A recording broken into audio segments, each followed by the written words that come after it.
ప్రభువును రక్షకుడైన యేసుక్రీస్తు వారి నామములో అందరికీ వందనాలు. ప్రియమైన దేవుని బిడ్డలారా, దేవుని వాక్యం ప్రతి ఉదయ కాలమును మనం ధ్యానించుకుంటున్నాం. ప్రత్యేకంగా ఈ ఉదయ కాలంలో కూడా మనం వాక్యాన్ని ధ్యానించుకున్నాం. అంత్య దినములు. ప్రియమైన దేవుని బిడ్డలారా, ఈ అంత్య దినములు అనేవి కొత్త నిబంధనలో కాదు, పాత నిబంధనలో కూడా దానియేలు గ్రంథంలో చెప్పబడుతుంది. 8వ అధ్యాయంలో మనం చూస్తాం. దినముల్లో జరగబోయే విషయాల్ని దానియేలునకు దేవుడు దర్శనములు చూపించాడు. ప్రియమైన దేవుని బిడ్డలారా, ఈ కొత్త నిబంధనలో కూడా భక్తుడైన పౌలు తిమోతికి రాస్తూ 2 తిమోతి 3వ అధ్యాయం 1వ వచనంలో తెలియజేస్తూ ఉంటున్నాడు.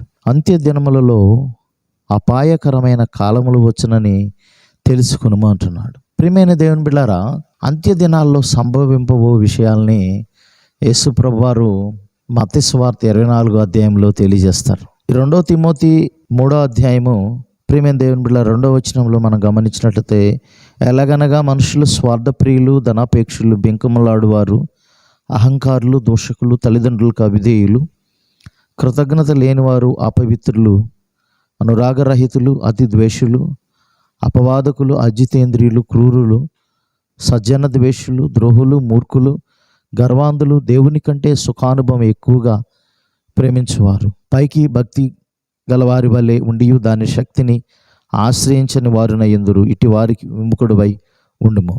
ప్రియమైన దేవుని బిడ్డలారా, అంత్య దినాల్లో ఇలాంటివి జరుగుతాయి అంటున్నాడు. ఎలాగనగా మనుషులు స్వార్థ ప్రియులు అని అంటున్నాడు. ప్రియమైన దేవుని బిడ్డలారా, ధనాపేక్షులు, బెంకములాడువారు, అహంకారులు అంటున్నాడు. దీన్ని బట్టి మనం అర్థం చేసుకోవాల్సింది ఏంటంటే, యేసు ప్రభువారు ఈ లోకానికి వచ్చినప్పుడు ఆయన ఏ విషయాలైతే తెలియజేశాడో అది మరి ఇక్కడ ప్రస్ఫుటంగా పౌలు మరొకసారి హెచ్చరిక చేస్తున్నాడు తిమోతికి. అపాయకరమైన కాలం అంటున్నాడు. స్వార్థ ప్రియులు అంటున్నారు. అవును, ప్రభువారు ఏం చెప్పాడు? జనం మీదకి జనం లేస్తారని చెప్పాడు, రాజ్యం మీదకి రాజ్యం లేస్తుందని చెప్పాడు, కరువులు కలుగుతాయి అని చెప్పాడు. ఇవన్నీ కూడా ఎందుకు కలుగుతున్నాయి సృష్టిలో? ప్రేమైన దేవుని బిడ్డలారా, మనుషులు స్వార్థమైన ప్రయోజనాలు కలిగి ఉన్నారు కనుక నేనే బాగుపడాలి, ఎవరు బాగుపడకూడదు అనే ఆ సిద్ధాంతం అనేది ఒక ప్రజలకు ఉండటం వలన వేరే ప్రజల్ని మరి వారి మీదకి, వేరే జనాంగం మీదకి దండెత్తడం జరుగుతుంది.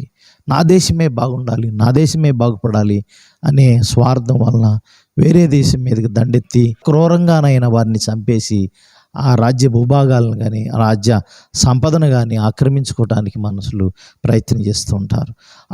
అలాంటివి ఇప్పుడు జరుగుతున్నాయి. కాబట్టి అలాంటి అపాయకరమైన కాలంలో మనం నివసిస్తూ ఉన్నాం. కాబట్టి ప్రియమైన దేవుని బిడ్డలారా, అనేక రకాలైనటువంటి భయంకరమైన పరిస్థితులు ఇక్కడ తెలియజేస్తూ వచ్చాడు. కాబట్టి మనం ఇప్పుడు అంత్య దినాల్లో ఉండామని దీన్ని బట్టి మనకు తెలియవస్తుంది. కాబట్టి జాగ్రత్తగా మనం ఉండాలి, వాక్యాన్ని ప్రేమించాలి, వాక్యాన్ని హత్తుకోవాలి. ఈ నూతన జీవితం దేవుడు మనకిచ్చాడు. కాబట్టి ఈ నూతన జీవితంలో మనం కొనసాగుతూ నూతనమైన క్రియల్లో పాలిభాగస్తులుగా ఉంటూ కొత్త విధానాలతో మనం బ్రతకాలి అనేది దేవుని యొక్క ఉద్దేశం. కాబట్టి ప్రియమైన దేవుని బిడ్డలారా, తల్లిదండ్రులకు అవిధేయులైన, కృతజ్ఞత లేనివారు, అపవిత్రులు అని అన్నాడు. అనేక మందిని మనం చూస్తాం తల్లిదండ్రులకు అవిధేయులుగా ఉంటున్నారు. తల్లిదండ్రులకు లోబడమని దేవుడు తెలియజేశాడు, కానీ తల్లిదండ్రులకు అవిధేయులుగా ఉంటున్నారు. నేటి దినాల్లో తల్లిదండ్రులు దోసివేసి వారికి మరి వృద్ధాప్యం మందు వారిని సంరక్షించకుండా వారిని మరి ఎంతో ఇబ్బందికి, బాధలకు గురి చేస్తూ ఉన్నారు. కాబట్టి ప్రియమైన దేవుని బిడ్డలారా, మనము ఈ అంత్య దినాల్లో ఉన్నామని మనం గమనించాలి. ఇవి చాలా అపాయకరమైనటువంటి కాలాలు. కాబట్టి ప్రియమైన దేవుని బిడ్డలారా, చాలా భయంకరమైన విపత్తులు జరుగుతూ ఉంటున్నాయి. కాబట్టి వాటిని మనం గమనించి జాగ్రత్త పడాలి. ప్రభు వాక్యాన్ని మనం ప్రేమించాలి. ప్రియమైన దేవుని బిడ్డలారా, అలనాడు నోవాహు టైంలో ఏం జరిగిందో మరి అక్కడ ఈ మనిషి కుమారుని టైంలో కూడా జరుగుతుందని ఇక్కడ తెలియజేస్తూ ఉన్నాడు. ప్రియమైన దేవుని బిడ్డలారా, చూడండి, నోవాహు దినములు ఎలాగుండెను, మనిషి కుమారుని రాకడియు అలాగే ఉండును అంటున్నాడు 37వ వచనంలో. 38వ వచనం గమనించినట్లయితే, జలప్రళయమునకు మొదటి దినముల్లో నోవాహు ఓడలోనికి వెళ్ళిన దినం వరకు వారు తినుచు, త్రాగుచు, పెండ్లి చేసుకొనుచు, పెండ్లికిచ్చుచు నుండిరి. జలప్రళయం వచ్చి అందరినీ కొట్టుకొని వరకు ఎరగపోయిరి. అలాగుననే మనుష్య కుమారుని రాకడ ఉండును అని అంటున్నాడు. ప్రియమైన దేవుని బిడ్డలారా, ఎన్ని చెప్పినా నోవాహు ప్రజలు పట్టించుకోలేదు. జలప్రళయం వచ్చింది, ప్రజలందరూ కూడా నాశనం అయిపోయారు. కాబట్టి రెండవ రాకడ రాబోతుందని ఇప్పుడు అనేక మందికి తెలియజేస్తూ ఉన్నారు. మరి అనేక మంది నిర్లక్ష్యం చేస్తూ ఉన్నారు. పెళ్లికి ఇవ్వడుచు మరి వారి బిజినెస్ చేసుకుంటూ అనేక రకాలైన యాక్టివిటీస్లో నిమగ్నమైపోతున్నారు. కానీ దేవుణ్ణి మనుషులు మరి తిరస్కరిస్తూ ఉన్నారు. కాబట్టి ప్రియులారా, అలాంటి భయంకరమైన దినాల్లో మనం అందరం ఉన్నాం కనుక ప్రార్థించాలి. వాక్యాన్ని ధ్యానించి నశించిపోయే అనేక ఆత్మల కోసం ప్రార్థన చేయటమే కాకుండా వారికి వాక్యాన్ని బోధించి వారికి సువార్తని తెలియజేసినట్టయితే తద్వారా వారు దేవునిలోకి రాబడతారు. మరి దేవుని రాజ్యం గురించి వారు తెలుసుకుంటారు. తద్వారా దేవునితో ఉండటానికి అవకాశం ఉంటుంది. దేవుడు మరి పరిశుద్ధ వాక్యం దీవించునుగాక. ఆమేన్. ప్రార్థన చేసుకుందాం. మమ్మల్ని మిక్కిలిగా ప్రేమించిన ప్రియ పరలోకపు తండ్రి, జీవాధిపతి, మీకు వందనాలయ్యా. జీవము కలిగిన తండ్రి, మా జీవితంలో ఎన్నో గొప్ప కార్యములను మీరు చేశారు. మీరు చేసిన ఎన్నో గొప్ప కార్యాలను బట్టి, అద్భుత ఆశ్చర్య నీతి కార్యాలను బట్టి మీకు వందనాలు. కృపా కనికరంగా యేసు నమ్మదగిన దేవుడా మీకు వందనాలు. మీరు చేసిన ఎన్నో మేలులను బట్టి మీకు వందనాలు చెల్లిస్తున్నాం. మా ప్రియుల బిడ్డలందరూ కూడా దీవించండి.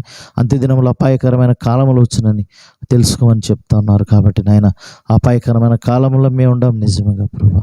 అలా మాలో నుండి స్వార్థం తీసివేది, స్వార్థం, ప్రేమ, కనికరం, దయ మేము అమర్చుకున్నట్టుకు కృప చూపించండి. మా ప్రియులు కూడా నాయన వారిని అందరిని కూడా మీరు రక్షించి మీ రాజ్య వారసులుగా చేయమని ప్రార్థన చేస్తున్నాం. సహాయం చేయమని యేసు పరిశుద్ధ నామమున అడిగి వేడుకుని ప్రార్థన చేస్తున్నాం తండ్రి. ఆమేన్. మన తండ్రి అయిన దేవుని ప్రేమ, ప్రభువైన యేసుక్రీస్తు వారి కృప, పరిశుద్ధాత్మని సంస్థ ఇక్కడ చేరువానుకును సకల పరిశుద్ధులకును ఎల్లప్పుడూ తోడే నడిపించును గాక. ఆమేన్. అందరికీ వందనాలు. ప్రేమైన దేవుని బిడ్డలారా, మరి కొద్ది కాలాన్ని కలుసుకుందాం. మనం అందరం దేవుడు మీ అందరం కూడా దీవించి ఆశీర్వదించి బలపరచును గాక. God bless you all.